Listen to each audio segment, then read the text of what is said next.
All right, hello everyone, and welcome to Brandon at Random Reviews podcast.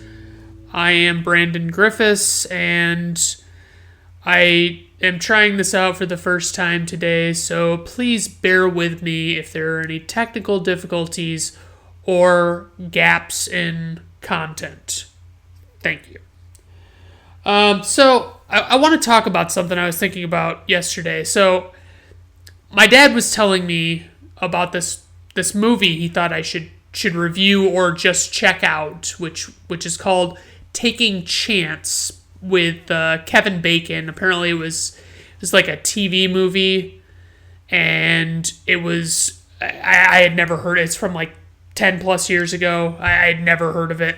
Didn't know it came out, not once. Didn't know what he was talking about when he described it, and I looked it up on IMDb, and it's got like a solid 7.4 out of 10 on IMDb, which is a very good rating, especially for a TV movie.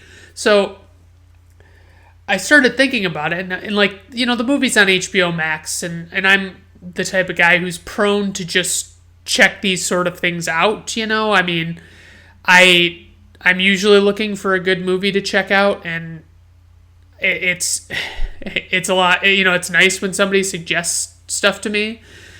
You know, the only problem is like in the past, my dad has kind of, he's recommended movies to me that are what I would refer to as mediocre at best and like have no merit in being suggested to another human being after you see them. I mean, like he recommended I see The Intern with Anne Hathaway and Robert De Niro, where Robert De Niro is like this old man who goes to be an intern at a company, and it's just, it doesn't do anything for me. You know what I mean? They're both talented actors and everything. I don't want to take away from that, but it's like, what are we doing here? You know what I mean? Like, what's the point of this movie? And I mean, I'm sure there's more to it than that, but I just kind of lost interest in the movie pretty quickly, but I finished it.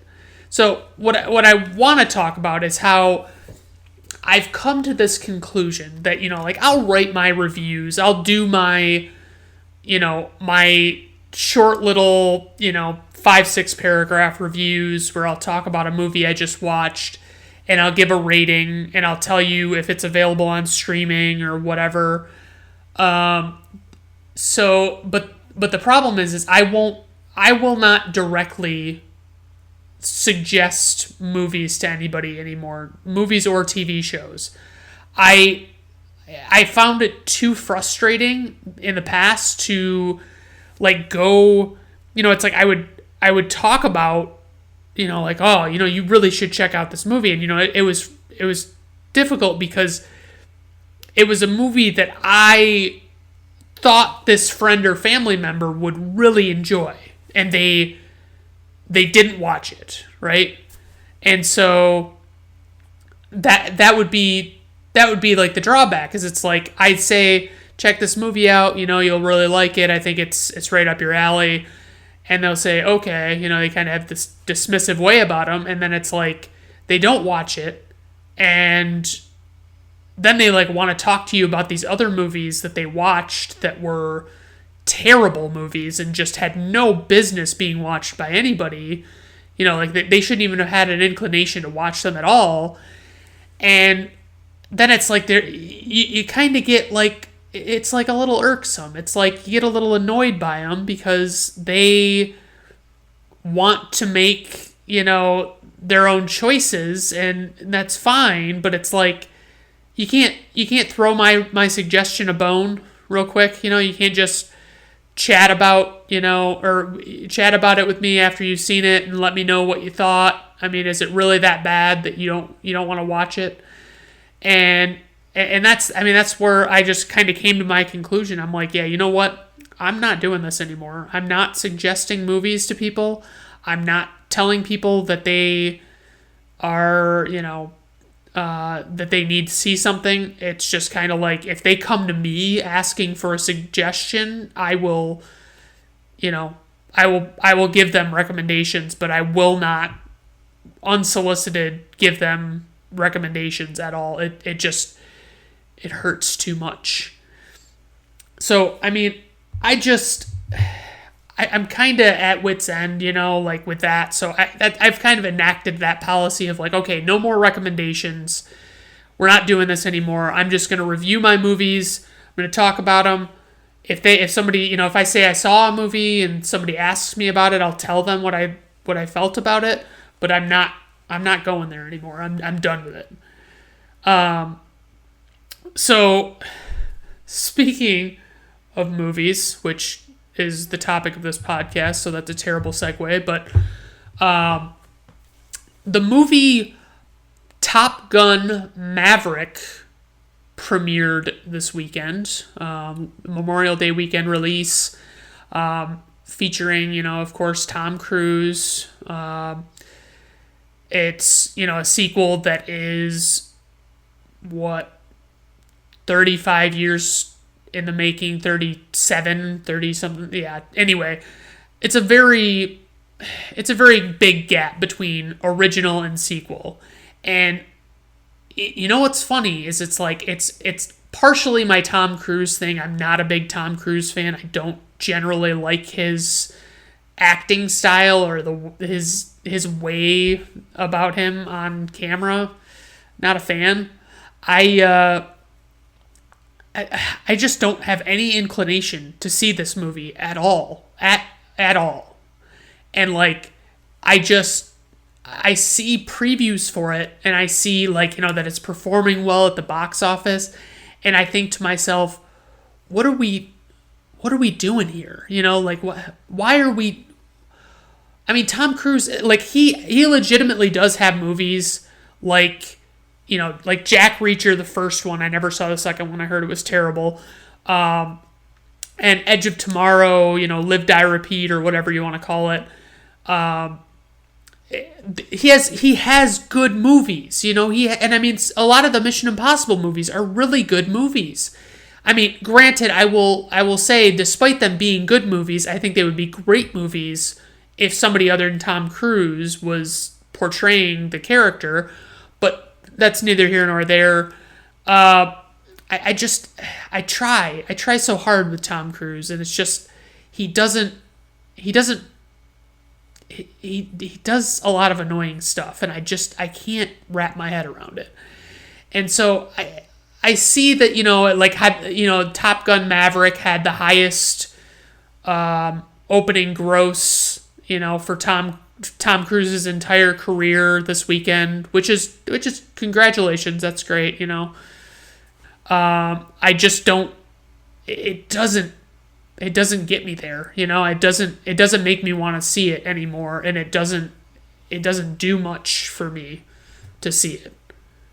The issue with Tom Cruise has been well documented throughout my movie reviewing career. For instance, Jerry Maguire was not it was a movie that I think I would have liked more had Tom Cruise not been the star and had Cuba Gooding Jr. not been such a human piece of dog shit. And like I said, it's not that big of a deal. It's just I don't like certain actors or actresses that have these reputations, and they just don't seem to, they don't do it for me, they don't. And I'm the first to admit, if there's an actor that comes out and they start doing really well in movies, for instance, Matthew McConaughey was before what was it called, Dallas Buyers Club, when he won the Oscar for that movie, he really brought it home. He really sold the serious role. And before that, he was in what? He was in Fool's Gold. He was in How to Lose a Guy in 10 Days. He was in, he was that character, the caricature of a character in Dazed and Confused, albeit, it was a good movie and a lovable character. He was a sleazy piece of shit in the movie. But like the fact that he like turned around and decided, hey, I can fucking I have the chops to fucking act, I can actually do this, and it's not, the end of the world for me. I really, I think that like with him, I'm now a Matthew McConaughey fan. There are a lot of actors that have done that have taken an excellent. I mean, like Robert Pattinson, not just because of Batman, but like Robert Pattinson, people want to make fun of him for the Twilight movies, and they kind of should. I mean, that's completely reasonable to make fun of somebody for. He's not proud of those movies, but he doesn't have to be ashamed of those movies. They were successful.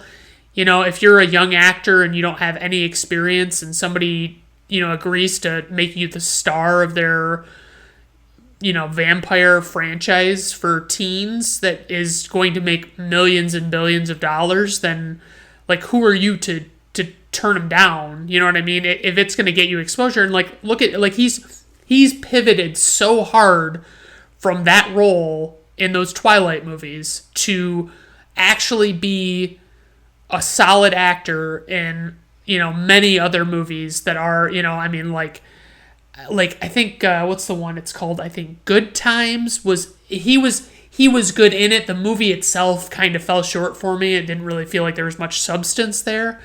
The Lighthouse, he seemed to be good in. It was not my kind of movie, but like just as examples of like him not being in Twilight, him bringing it home and trying to do better, take better roles and perform on a different level. Other than what has come out recently, one of the things the last time I went to the theaters, which was to see Doctor Strange in the Multiverse of Madness, check out my review on my Facebook page or my WordPress site, brandonatrandom.wordpress.com. I saw a preview before Doctor Strange, and it was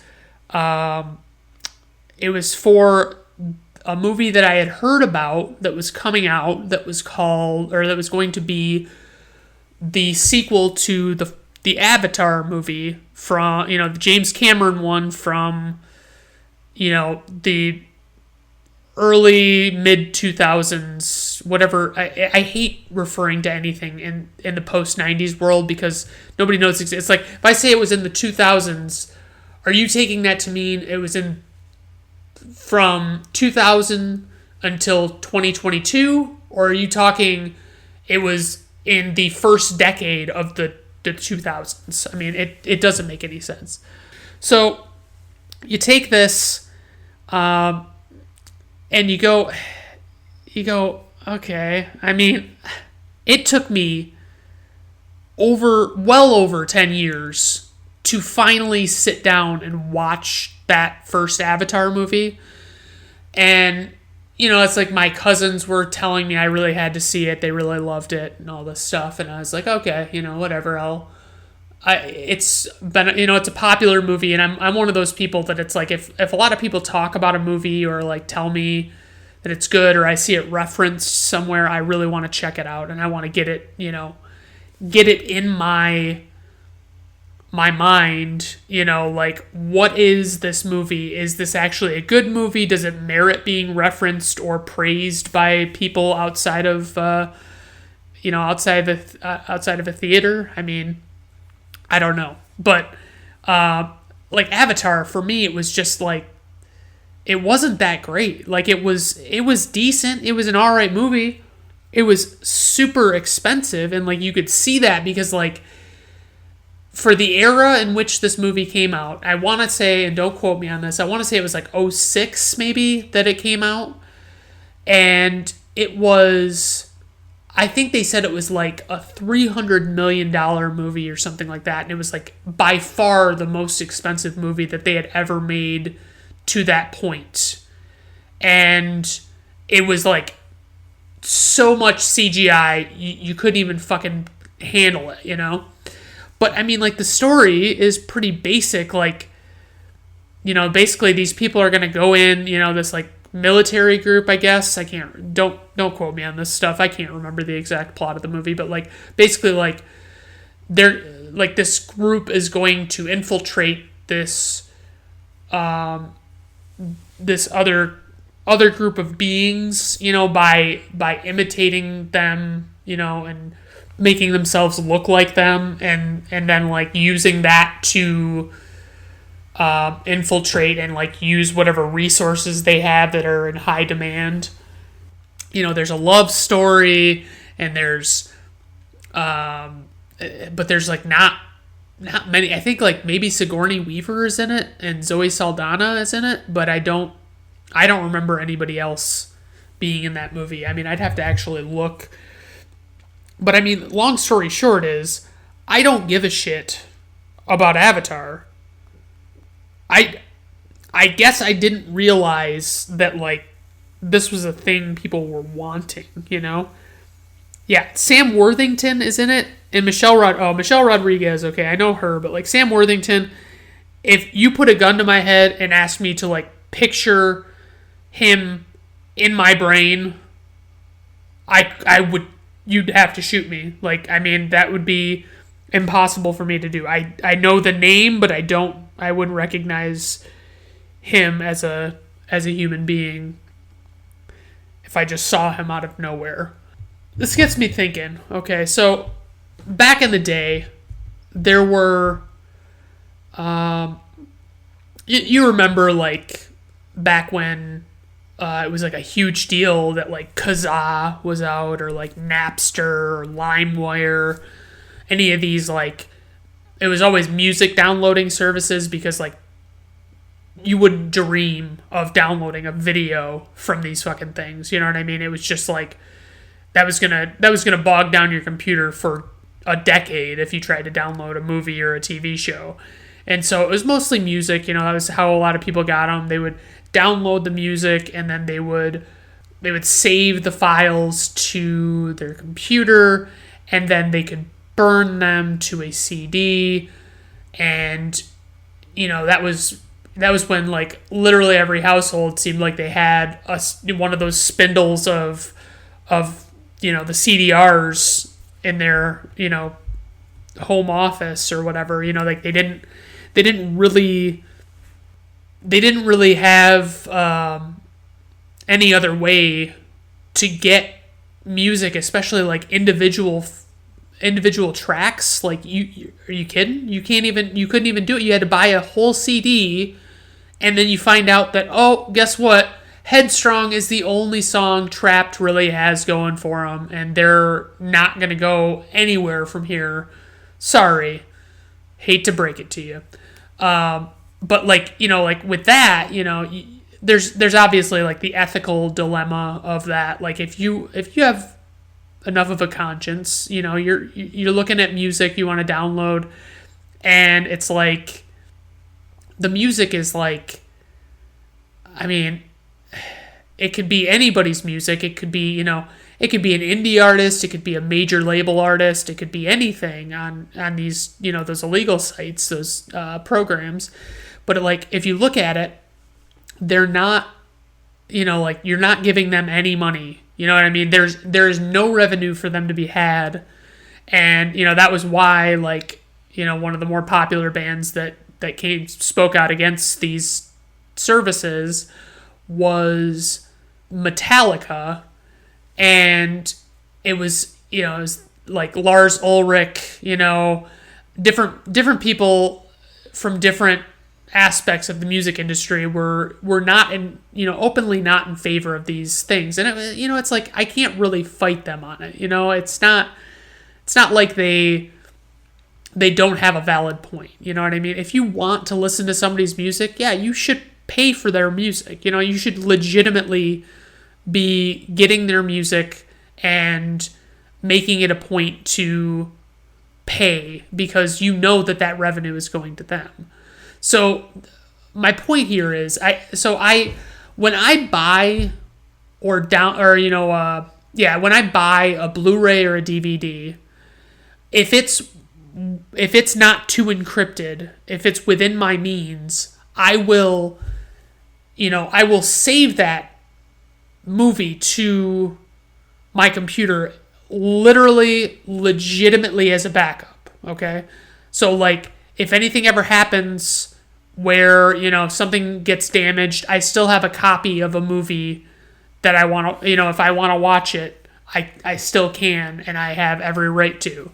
And, I mean, the only thing is with it is it's like, is it okay? They say it's, if you're just using it as a backup and you're not sharing it with people and you're not, making, you're not like distributing it or anything like that, it's fine. You know what I mean? You can have a backup. It's not, nobody's going to be upset with you. And I mean, that's kind of where I'm at with it. Like, I'm just like, yeah, you know what? I'm going to save these. If my computer can manage it, I will have my computer, rip these movies. And I mean, it's nice though, because like, so I have like, there is the ripped copies, which are like the unofficial digital copies of movies.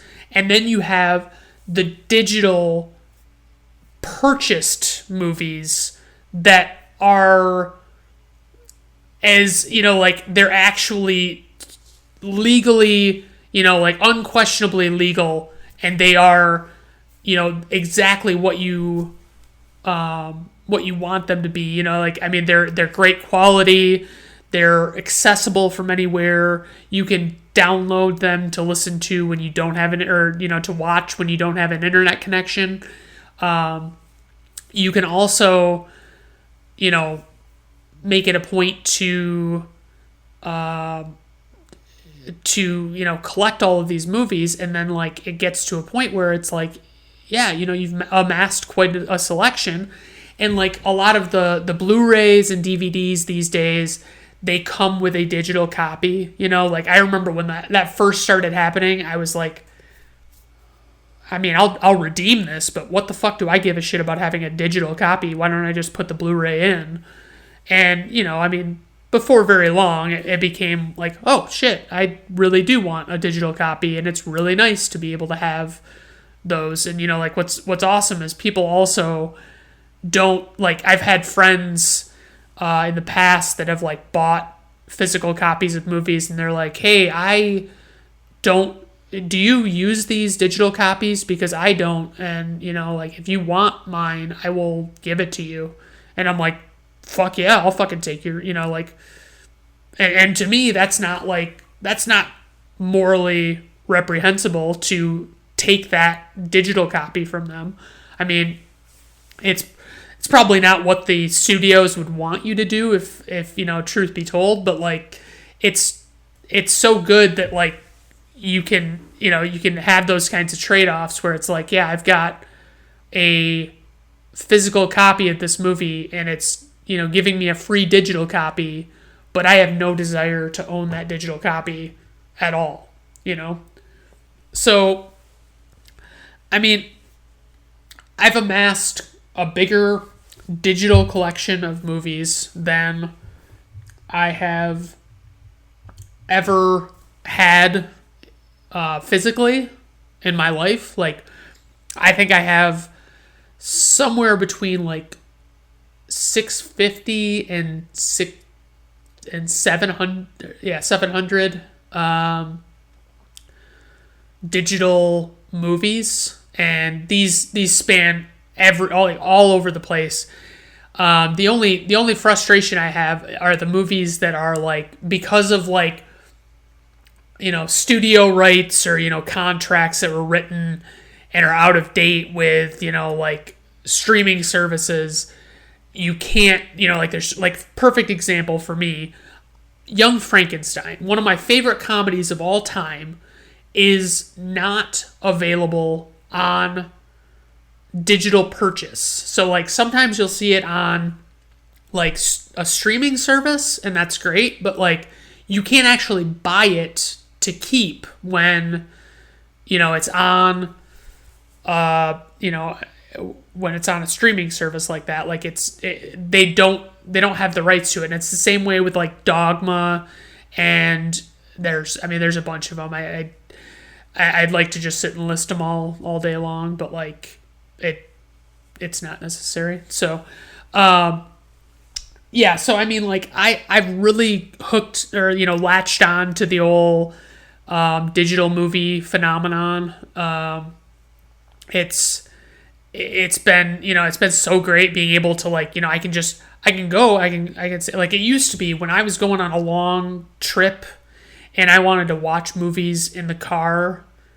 I would for a while it was like it was VHSs, so it was like we'd bring like a TV VCR combo little like 9-inch TV, and I'd watch Happy Gilmore 600 times on those those trips. But like so you could only bring a few movies because you only had so much space, and then it became okay. I've got DVDs and I've got a laptop that still had a disc drive, which many of them do not anymore. And then you take the laptop and you use that to watch, and then you have to make sure it was plugged in so you wouldn't lose a charge, and you'd have to it was in the days where you had to like put a pillow on your lap and set the laptop on top of the pillow because the laptop would get so hot running trying to keep up with that fucking movie. And like it's become such a now it's like I have an iPad and I can go ahead and download a bunch of movies to it and have them to watch on the road when I want to, no questions.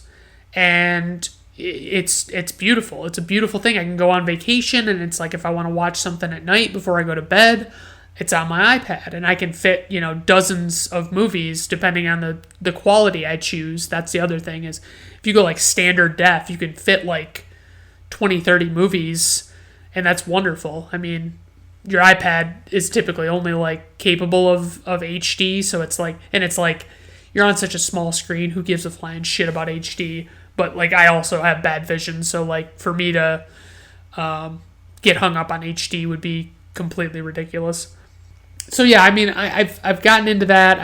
I love the convenience factor of it. You can't sell me on it enough. And then with that, like, so I mean you've got the digital movie collection is enhanced by so like there are some major contributors to the digital movie purchasing options. So you've got Vudu, which is exclusively video streaming, purchasing, renting service, and you can watch a ton of different movies on it. It's got a lot of stuff on it, and I mean there's very little that it doesn't have that other streaming services do because it's just the way it is. Other one is Apple TV basically has like the same kind of setup where it's got a full selection of movies and TV shows.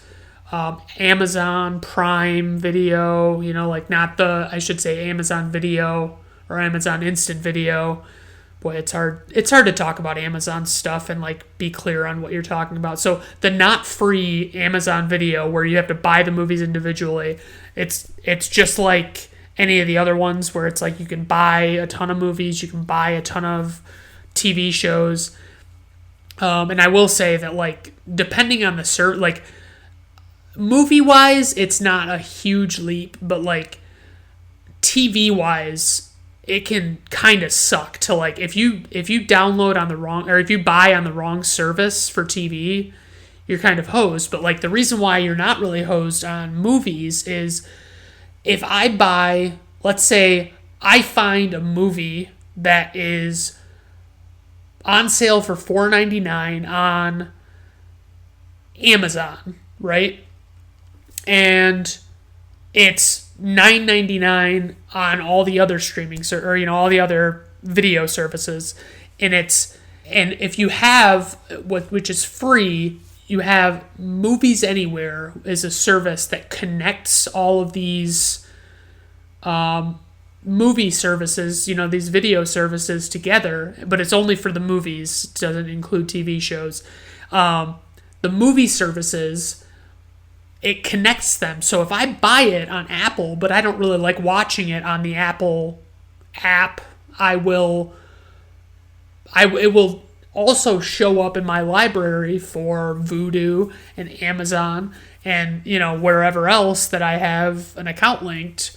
And it's beautiful. I mean, it's just a wonderful little option. You don't have to go to too much trouble to make it work, and you'll thank yourself for all the money that you're going to save. I mean, I still, cynical me, I'm still, apprehensive to, put all my eggs in that basket, and, I don't like to, even though, okay, let's say, because I prefer Vudu, but, I don't want to buy all of my movies on Vudu, just because I like Vudu. It's I've got to, especially if they're movies anywhere, I will buy them on other services deliberately, even if it's no difference in price. It's I want to have some on Amazon because Vudu is its own service. It used to be, I don't know if it still is, but it used to be owned by Walmart, and I think Walmart sold interest in it, so it was it went to being owned, I think Fandango bought them out a couple years ago, and my concern is it's just a video streaming service. It's not it's got a lot backing it, so it's I can trust Apple is going to stay afloat, I can trust Amazon is going to stay afloat, and I can trust Google is going to stay afloat. If I get my movies on those services and I watch them through those services, or if I buy it on Amazon, I can watch it on Vudu because I prefer Vudu. It's it makes me feel better that I'm if I get screwed and I can't keep all of my Vudu library, which by the way is still gonna fucking destroy me deep down, but I'll at least have something left over, that I won't have to repurchase, and that's what's key is, amassing a library for me, I've stopped doing it so much, and I'll get into it a little bit later, but amassing a library to me has been so beneficial because it's I can watch whatever I want, whenever I want.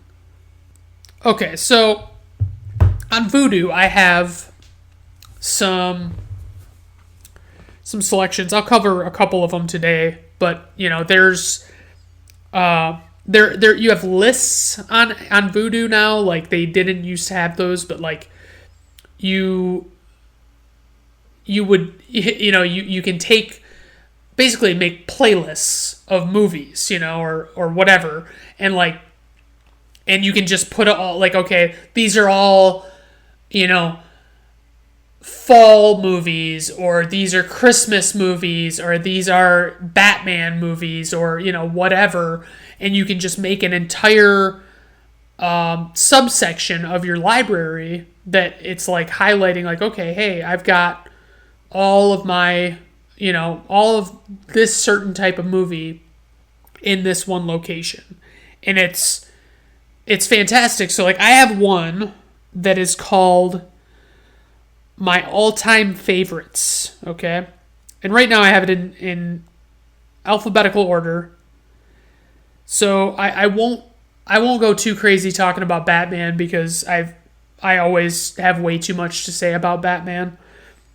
But some of my favorites, so there's a movie called About Time that I saw in the theater with my friend Katie, and her and I usually adamantly disagree with each other on movies, and we both really enjoyed the movie and really thought it was good, and I could not believe what a good job they did with it, and because I had heard it was made by the same people that made Love Actually, and I was kind of that's a certain type of movie. There's certain connotations with the way that movie is that I don't know if I want to deal with that for an entire movie again.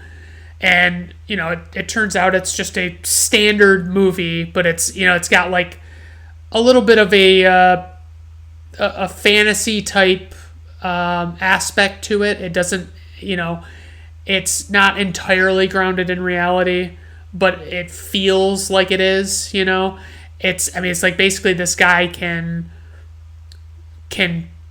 travel back in time and redo things, like do a mulligan of the things in his life that have happened that he wants to change.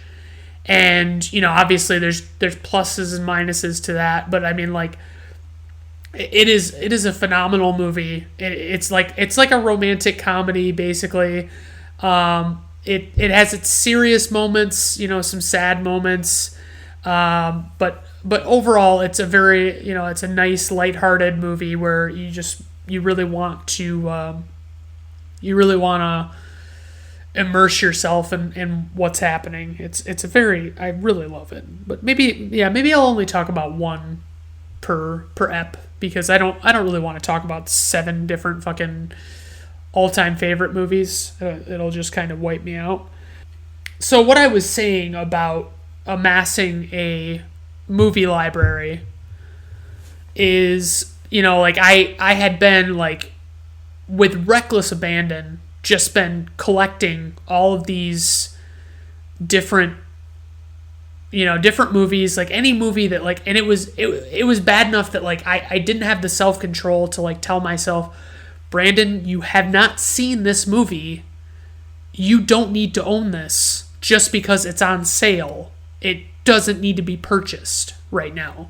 You can wait until it comes on streaming, or you get a chance to watch it somehow, But I cannot stress it enough. Do not buy movies without watching them. I used to never buy a movie without watching it, and I learned the hard way that it's not a good idea to do that, to go out and get a movie because you're excited to see it, and then come home and then if you have that realization that you're man, this is actually pretty shitty and I really wish that I hadn't purchased this, and now I'm kind of stuck with keeping it forever, then that's what'll happen. But so what I ended up doing was I kind of I had this moment mid-spring that I realized I was doing a pretty piss poor job of managing my money. I've never been the type of person who had a good budget laid out or any kind of plan. It was always just kind of I had a general idea of how much money I could spend in an average, week, day, month, whatever. And I would just only spend that and hopefully not have any hiccups, And I have a little bit of credit card debt, not jaw-droppingly, oh my god, but credit card debt that I have let get a little out of line because I have been irresponsible about making sure I pay what I need to on it to, be in a good place credit-wise. And actually my credit isn't even bad, but because I always make the payments, and that's really what they give a shit. They would rather you be balls deep in debt than making. They'd rather you be balls deep in debt than be wiping out your debt completely and not paying anything to them on a monthly basis. Realistically, they want you to be paying interest, which is not ideal. You want to pay off these things. So anyway, I went in and I started, I asked my friend about what he uses, because I knew he was pretty good at budgeting and stuff, and I was asking him, I'm yeah, I'm trying to figure out a good app to use, and I tried, I had tried ones in the past and they were subpar. I didn't really think they were that great, and I eventually landed on, I tried Mint, which is a budgeting / financial app. I tried Truebill, and then I landed on one that was best for me, and I think it's it should be best for most people, which is called Every Dollar. And the idea behind the name is like you have a plan for every dollar you spend every month, So it's like if you've got this much money coming in, every cent should have some kind of money or some kind of plan associated with it. And you just can't like fly by the seat of your pants all the time like I was. And so it's funny because I started planning it out, and I mean, luckily for me, like I realized that like I was wasting so much money every month. It was ridiculous. Like I couldn't even believe how much money I was wasting. And it was like so it was like I figured out how much money I had left over, and I wanted to get my credit card paid off, and I wanted it to be pretty quick. I didn't want to be like stuck dealing with the credit card debt forever. And so it's like once I got it figured out, it was like, oh my God, like I've got tons of money, because I was like at this point where it was like the weirdest fucking shit. Like I would actively seek out shit to waste my money on Amazon. It was like I would look at these like 44 Amazon things that users say they can't live without, and it would just be like some stupid fucking thing that it's like, what do you mean they can't live without that? Like I bought it and I haven't even fucking taken it out of the packaging since I got it, like what the fuck? And I mean, so it was like I had to get out of that habit. I knew that, and it was like I had to adjust my spending habits, and it was stupid stuff, I mean, but so I got my budget going, and it's very good. I can't recommend like Every Dollar. It uses the same basic premise of like a regular budget, like you might make an Excel or something. The other apps don't focus on planning enough. Like they don't tell you what you've done right or wrong, or how well you're trending or whatever you want to call it. Like, but you individually have to, like every time you make a purchase or you get income, you have to put it in the app yourself. Otherwise, unless you want to get like the premium version, which I honestly think is a bad choice. Like, to get the premium version, it actively takes you out of the equation of like out of tracking your financial life, like I mean it completely removes you from the equation. And like I feel like if you're not actively engaged in that, then you are potentially wasting money, and you don't even you're not even aware enough of it because you're not there for it. You're not dealing with it.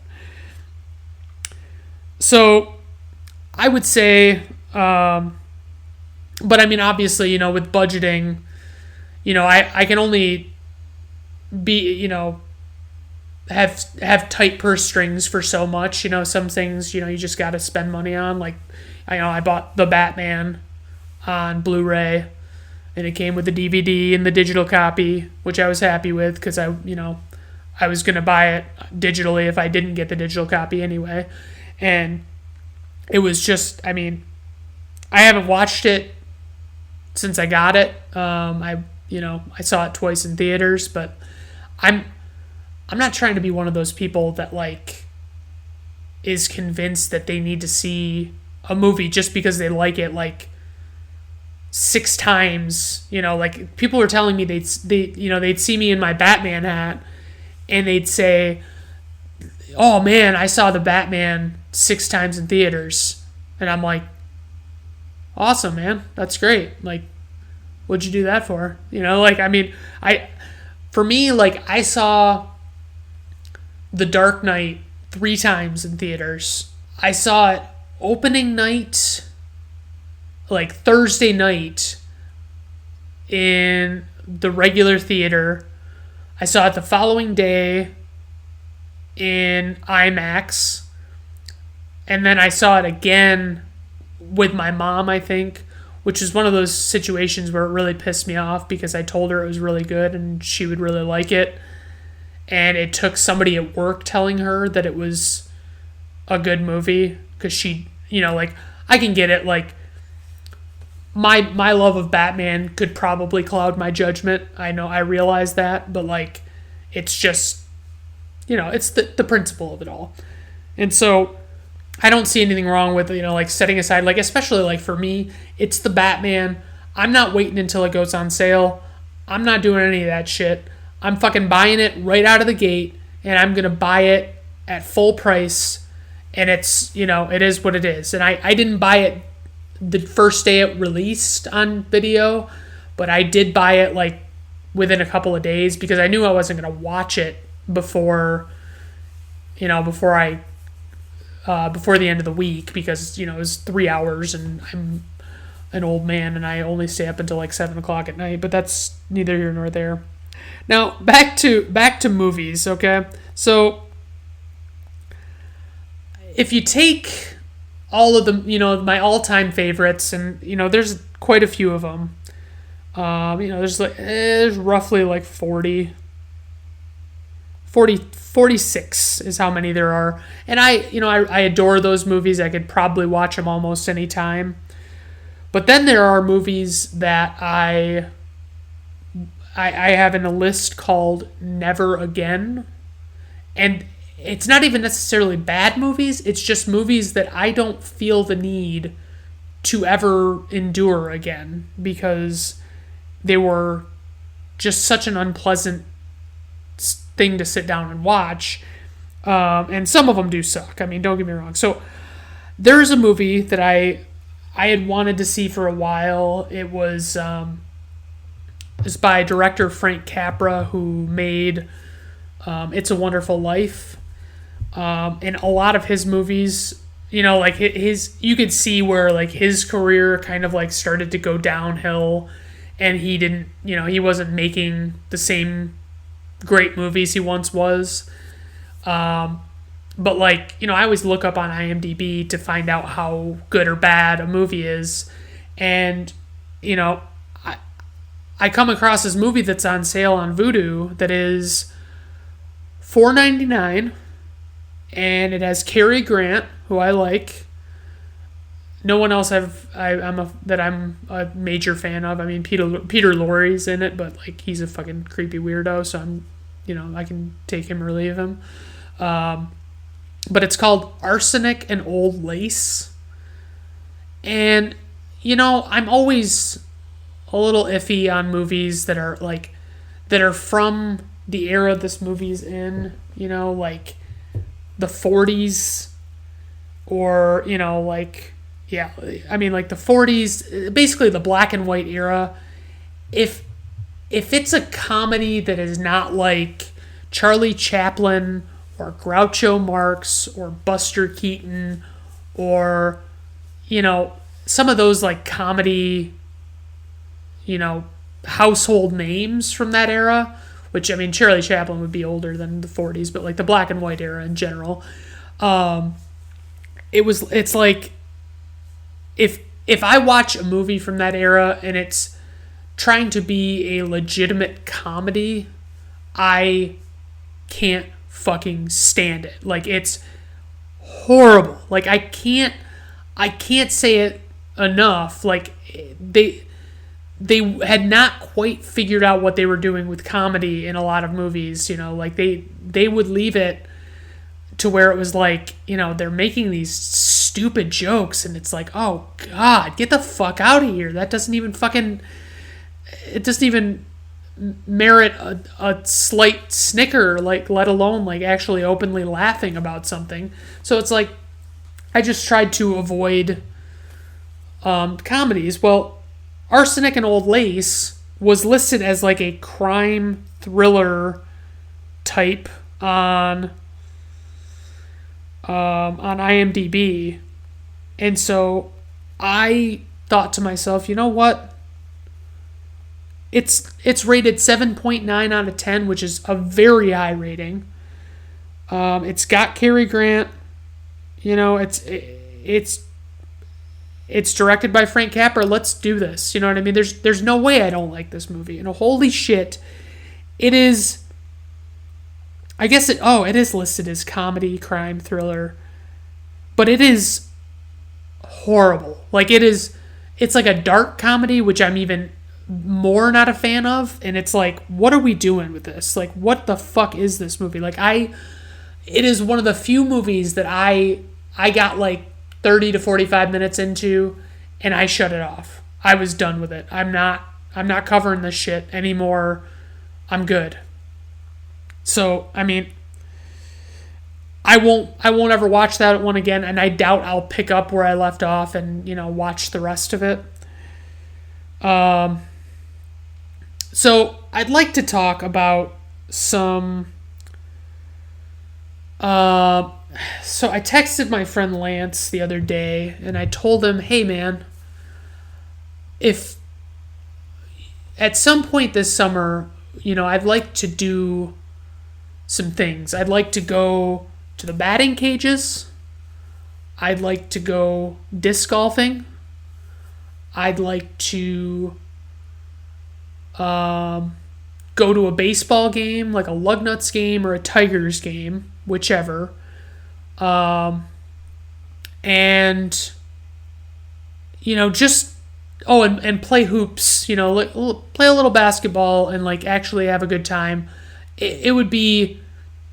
It's really like important to me that I like, because it's like I've lost this weight, I'm down 88 pounds or whatever it is. It fluctuates. I guess it's less now, but like I've lost the weight, and it's like I'm able to be active, and it's like I want to get out there and fucking do this shit. You know what I mean? I want to have a good time. I want to exert myself physically, and I want to feel like I'm doing what I need to be doing, just to keep active and keep healthy. And I mean, I go for walks every day, but it's not quite the same as, going for, doing something that's like as exhausting as playing a real game of basketball and actually like trying to compete. That's my favorite thing. And so I'm probably actually going to I'm going to a baseball game tomorrow, not with Lance, because he's going to be working, but like I like texted my mom and asked her if she would want to go, because it's like I generally like to do stuff by myself, but I could seldom think of a sadder thing than me like just going to a Lugnuts game in Lansing with no one and just sitting in the stands alone and doing nothing but watching baseball, because concession stand food is fatty and I can't really eat it. So yeah, that's my plan for the summer. I'll have to keep you posted. So I guess we'll call this a wrap on this first episode. I think it went well. I wasn't really sure how it would be if I didn't have another person to bounce things off of, but like I'm feeling pretty good about it. I'm eager to see if people listen and see if people have any ideas of like things they'd like to hear. I'm thinking I'll probably, like after this, I'll probably gear myself more toward movies that like reviewing movies, but like this week I just wanted to kind of do set the tone for what, what kind of stuff I have going on and what I've been seeing and things like that. All right. Have a good day, folks.